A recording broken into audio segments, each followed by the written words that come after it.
Welcome to episode number 8 of the Mastering Marriage podcast, where our goal is to strengthen, unite, and restore your marriage.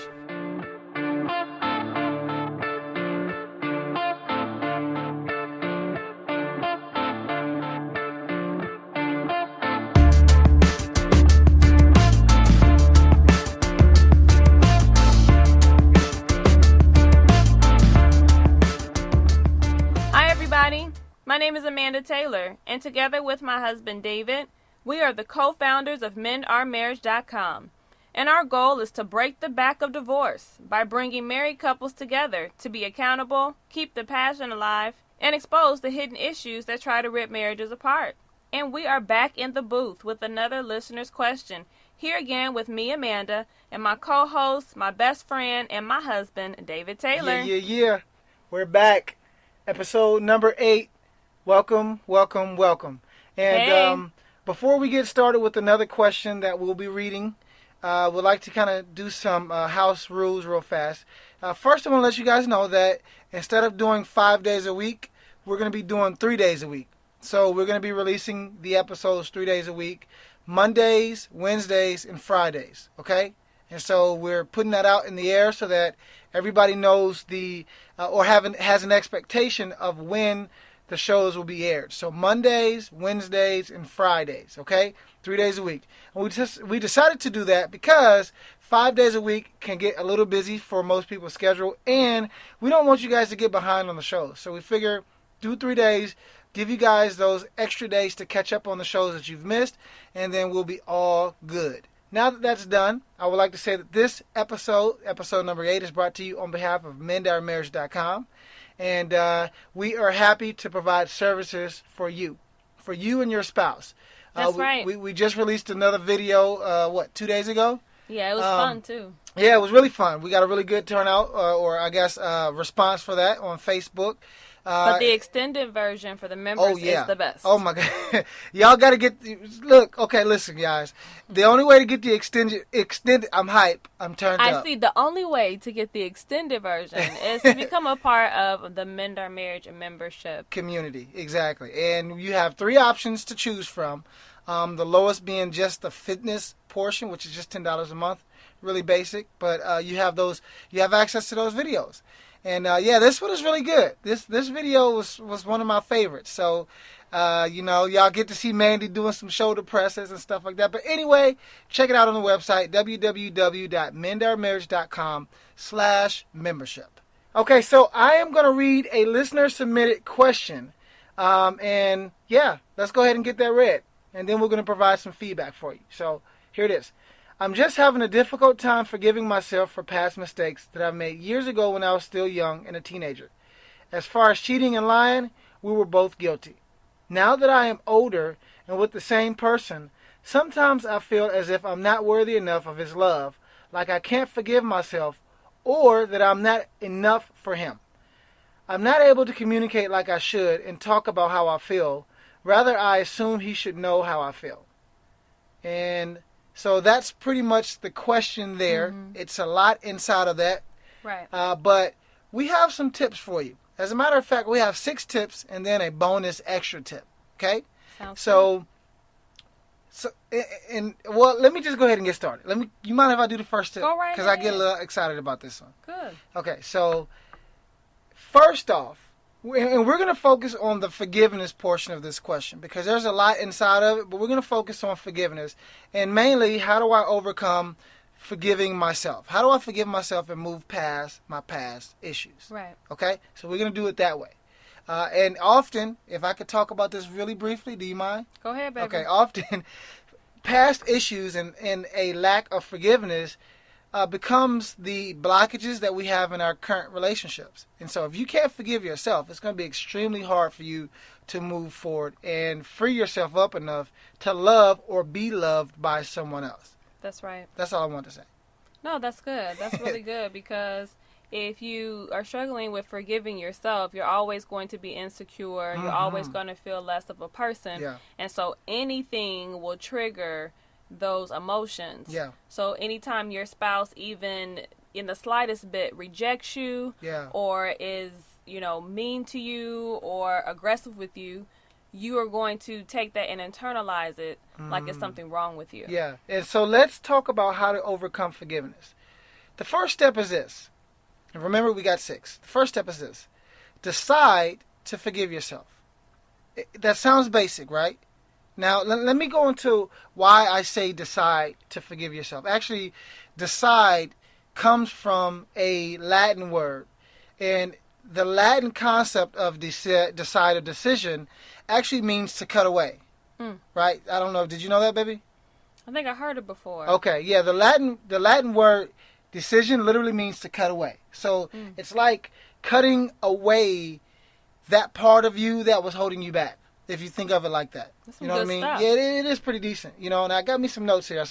But making a decision is all about cutting off those choices that was stopping you.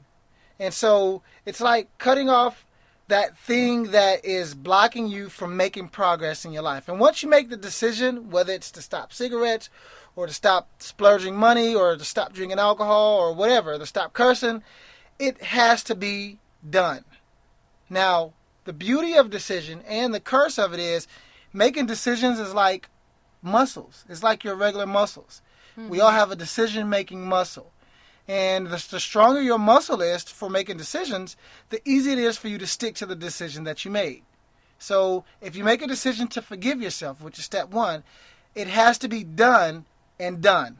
Like, no pun Done intended, but it has to be done and done. You know what I mean? So first, make that decision to forgive yourself and let that be what it is.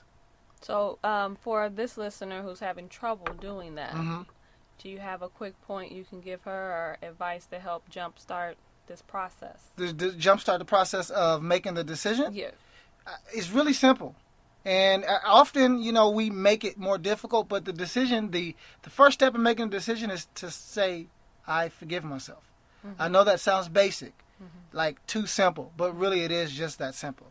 But I forgive myself. It does lead into the second point. Oh, yeah. Though. Oh, yeah, of course. So once you decide to forgive yourself, the second point is to give yourself permission to fail.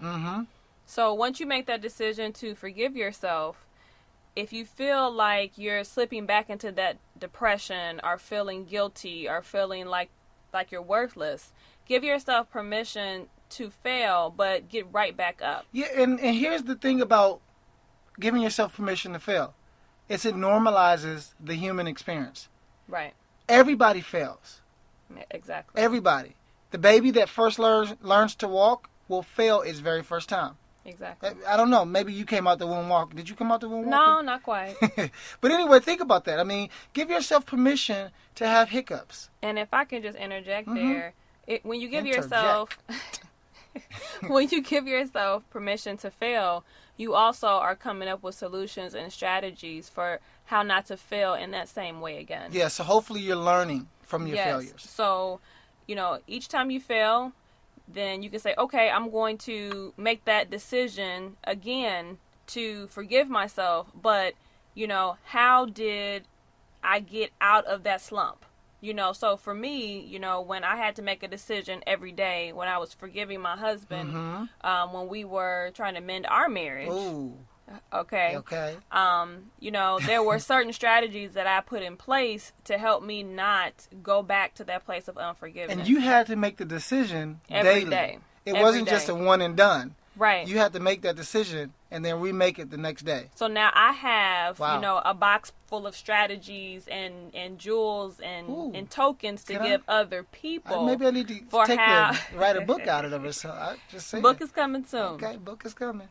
Book is coming.